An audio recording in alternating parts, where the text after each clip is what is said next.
Are you a subject matter expert who has knowledge and experience in their field, but wants to turn that into passive income or wants to turn that into consulting assignments? Hey, I'm Justin Hitt with Inside Strategic Relations.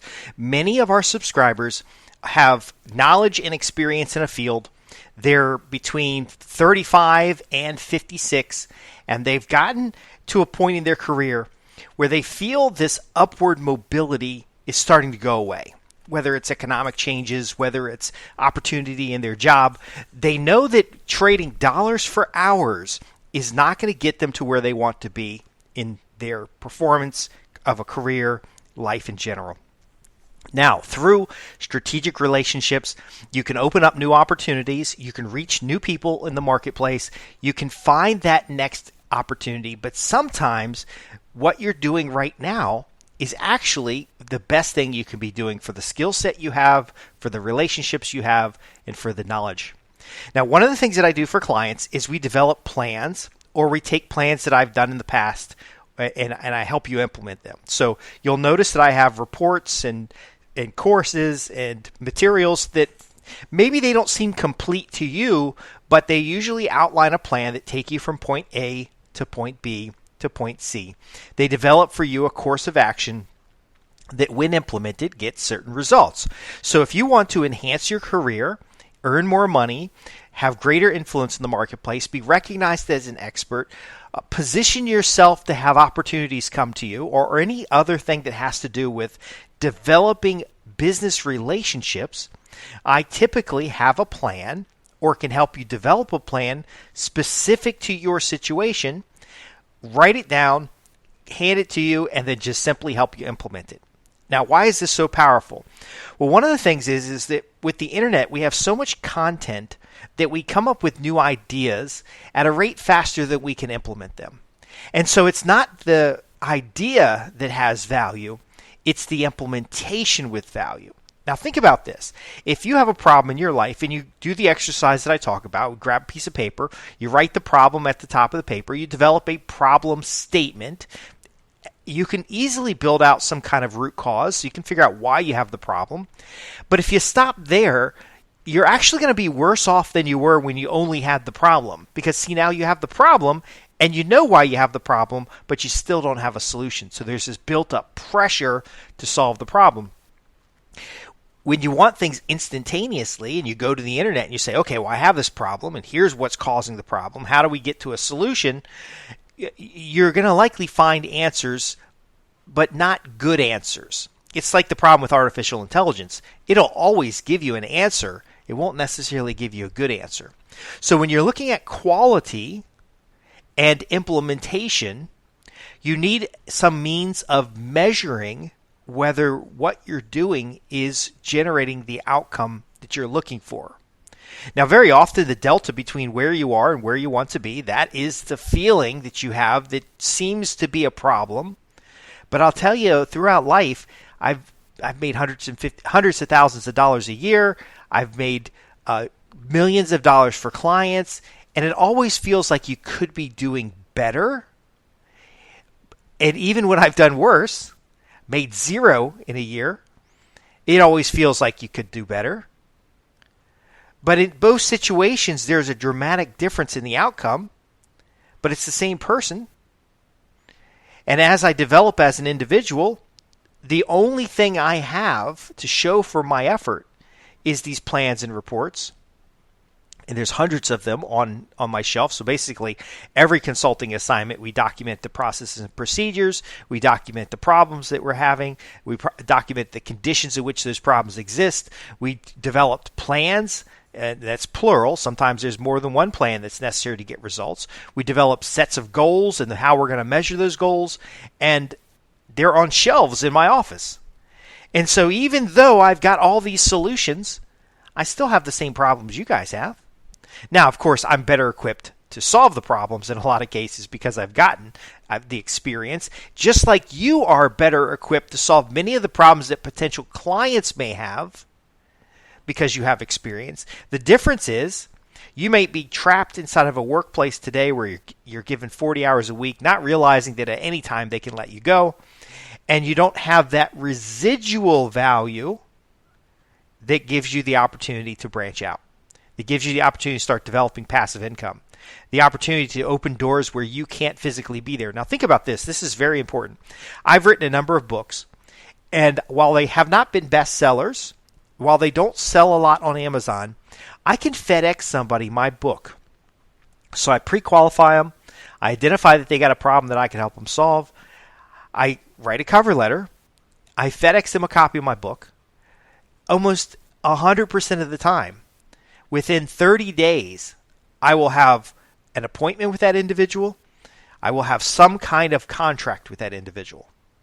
I always get some kind of callback, but there's commerce that happens. Sometimes it's small, sometimes it's big, but it's that book that shows up in advance that primes the pump to them identifying me as a recognized expert in their area. Now, I'm not sending out hundreds of these books every week.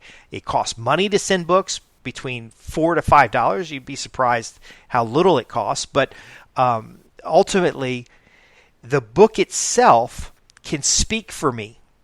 It can go out there, just like these podcasts. These can go out there in the marketplace. Somebody can listen to it and say, look, I've got a problem and I don't know how to solve it. And I've identified the root cause and I'm feeling this pressure of solving it, but I don't have the time. I don't have the focus. I don't have the organization, because the brain that has the problem isn't necessarily the brain that can solve the problem. Let me contact Justin. I'm going to contact Justin Hitt. He's going to help me identify the problem more clearly, determine whether or not we should solve the problem, develop a root cause. From the root cause, develop corrective action so that we can implement a solution incrementally rather than having to be in there all at once. He's going to do a project plan. He's going to coach me during the implementation. He's going to walk me through the ideas and concepts that are necessary to solve this problem. May even find contractors who can help solve the problem passively. Do you see what we're talking about here? The same thing that I can do for my clients with my more than 30 years of experience, because I started when I was a teenager. I got the mentors that I needed. I had the experiences in life. I wasn't afraid of mistakes. I wasn't afraid of success or failure. We can translate that into your own experience. Give you the tools that you need. So now you can take your 20 years of experience, your 15 years of experience, and package it. Okay, so in my program, Establish Instant Credibility, we talk about how do you help the people who can hire you see you as someone who's credible, someone with expertise. It just really gets me how a lot of people are trying to prove to Google that they're an expert, but they don't clean up their LinkedIn profile. They don't put their LinkedIn profile in front of people who can make buying decisions, who can make hiring decisions. They don't gather and collect a database of recruiters, a database of hiring managers. Now, I know it seems like a little bit of work, but I see it more as an investment in future opportunity. There are some of you guys out there and gals that have experience, that have stories that you could tell, that are interesting and help stimulate ideas about how you particularly can help solve problems. And if those stories were in front of the right people, those people would just pick up the phone and call you and say, hey, look, are you interested in a new opportunity? It wouldn't be those spammy ones that are on LinkedIn. It wouldn't be I don't know how many times you get phone calls, but I get phone calls all the time from recruiters who sought me out and say, look, I've got a risk management position in my environment and I think you're a perfect match for it. I already got a copy of your resume. I'd like to interview you. See, I had a mentor who every month would interview, even though he enjoyed his position, even though he was in a leadership role, he would interview for a new opportunity every month within his career area. This helped him identify problems that he faced and didn't know he had. Think about that. You have some problems, and better business relationships would solve those problems. But you don't know the problems that you don't know about the problems you can't identify. So there's actually problems that you have right now that you think are something else because you don't know how to identify the problem, clarify the problem, identify the root cause, and prioritize in order to resolve it. You could have 50 problems where you only think you have 3 problems. The problem could be you. The problem could be the company you're working for. My point being is that by having a systematic approach, working with mentors, identifying an opportunity in the marketplace, you're going to be more capable of solving problems. So this mentor of mine would go out and job interview, and he did this when he was just an individual contributor. He did this when he was a middle manager. He did this when he's vice president of the company. He did this while he had ownership and equity in the company as a partner. Now, you might say, well, that sounds like he's got a pretty good career. And he did stay with the company for 22 years. But every month for 22 years, he interviewed with their competitors. He interviewed with other organizations.